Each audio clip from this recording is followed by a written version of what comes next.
Simon Petrus sedang bercerita bahwa Yesus yang kamu salibkan itu, Yesus yang kamu bunuh itu, Yesus yang kamu paku itu, dialah yang menyelamatkan kamu. Ketika Petrus menyampaikan ini, mereka mendengar. Lalu apa yang terjadi, saudara? Firman Tuhan katakan, Kisah Para Rasul 2:37, ketika mendengar hal itu, hati mereka sangat terharu. Lalu mereka bertanya kepada Petrus dan rasul-rasul lain, apakah yang harus kami perbuat, saudara-saudara? Apakah yang harus kami perbuat? Kenapa mereka berkata begitu?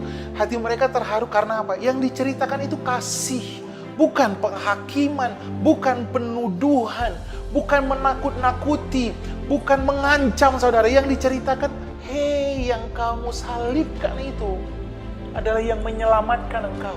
Bukankah dia adalah domba yang disembelih untuk menyucikan segala dosa kita? Pada saat itu, perhatikan saudara, hati mereka menjadi terharu. Kenapa hati mereka menjadi terharu, saudara? Kalau orang banyak saat ini mendengarkan firman Tuhan bukan terharu, malah takut, diancam. Tetapi pemberitaan Injil, kabar baik disampaikan supaya orang mengerti bahwa dia dikasih. Saudaraku, setiap kali firman Tuhan diberitakan, tandanya selalu ada 3, saudara.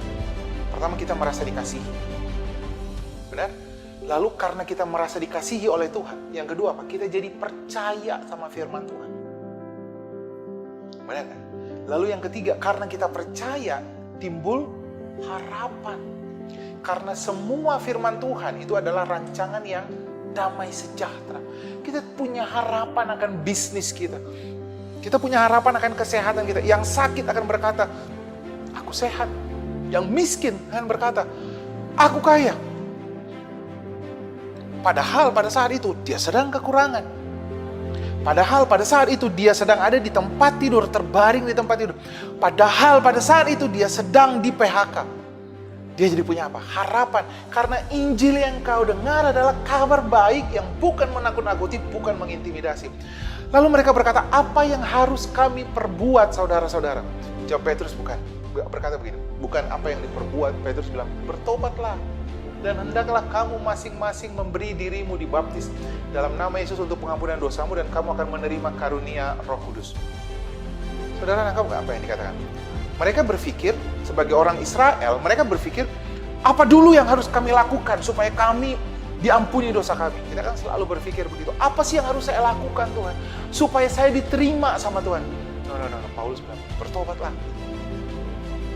Apa yang harus dilakukan? Berilah dirimu dibaptis dalam nama Yesus untuk pengampunan dosamu, dan kamu akan menerima karunia Roh Kudus. Saudaraku, orang-orang itu, dikatakan firman Tuhan, yang menerima perkataan itu, menerima diri dibaptis, pada hari itu jumlah mereka bertambah kira-kira 3.000 jiwa. KKR pertama, 3.000 jiwa. Mereka bertekun dalam pengajaran rasul-rasul dan dalam persekutuan, dan mereka berkumpul untuk memecah roti dan berdoa.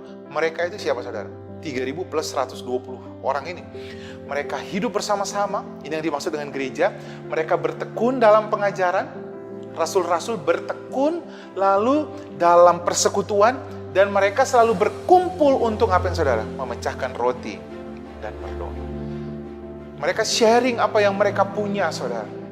Mereka beri apa yang mereka punya. Mereka saling berbagi hidup. Kenapa, saudara, mereka berbagi hidup? Karena mereka merasa, kenapa mereka bisa mengasihi? Karena mereka merasa dikasihi. Benar gak, saudara? Semua yang mengasihi karena mereka hidup, karena mereka merasa mereka dikasihi. Kenapa kita hidup sendiri? Kenapa kita senang sendiri? Kenapa kita mau memuaskan diri sendiri? Karena kita, saudara, nggak merasa dikasihi sama Tuhan. Kita hanya coba memuaskan diri kita sendiri. Sesungguhnya kita sedang takut. Karena kalau kita memberi, kita takut kita kekurangan.